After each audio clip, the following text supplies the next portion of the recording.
Bike పెట్టడం చాలా బాగుంది. దేవుడు చూడాలనుకుంటే లాస్ట్ లో సినిమా అంటే హనుమాన్ సినిమాని సంక్రాంతికి ప్రజలు ఎందుకు చూడాలి? మూతలో కూర్చి సంక్రాంతి సినిమాని ప్రజలు ఈ సీజన్ లో ఎందుకు చూడాలి అన్న? నేను మా ఫ్రెండ్స్ అందరికి చెప్తున్నా చాలా బాగుందని. నేను ఎప్పుడు సినిమాలో రికమెండ్ చేయ. సినిమా అయితే నిజంగా భక్తితోటి బాగుంది. లాస్ట్ లో అయితే చాలా బాగుంది. ఓకేనా? అంటే అంటే మనం ఇచ్చిన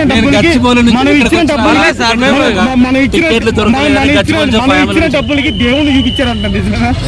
మీరు మస్తు టాలెంట్ ఉన్నారు కానీ సినిమా బాగుందన్న, చాలా బాగుంది.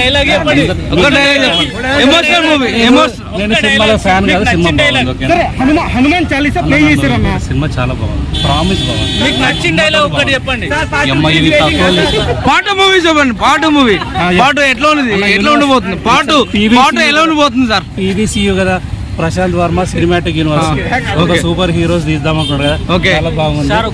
వదిలేయండి ప్లీజ్. పాటు ఎలా ఉండిపోతుంది సార్? వస్తుంది సార్ సెకండ్ సార్. నేను ఫస్ట్ సినిమా నుంచి చూస్తున్నాను ఆయనది. ఆ సినిమా నరసింహ బెంగళూరులో చూసినాను. నాకు అప్పటి నుంచి తెలిసి డైరెక్టర్ చాలా బాగా ఇస్తున్నాను. అందుకోసమే నేను వెతికి టికెట్లు దొరకకపోతే గచ్చిపోల నుంచి ఇక్కడికి వచ్చి వెళ్తున్నాను. ఓకే, మీకు ఏం నచ్చింది? అంటే మనం గుడి పోకుండా దేవుడిని సినిమాలు చూస్తున్నాం. మీకు నచ్చిన ఒక డైలాగ్ చెప్పండి. నాకు సినిమాలు అంతా నాకు హనుమంతుడు మాత్రమే కనబడ్డాడు. 200 రూపాయలకి దేవుడిని చూసారా?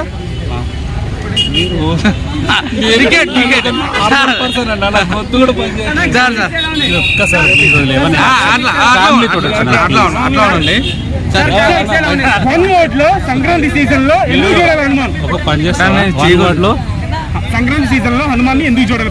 నువ్వు ఎందుకు చూడాలనుకుంటున్నావు చెప్పు. దానికి నేను అంటే మేము మీడియా కాదు సార్, సేమ్ నీ ఫీలింగ్ నా ఫీలింగ్. ఓకేనా? అలాగే చెయ్యొద్దు.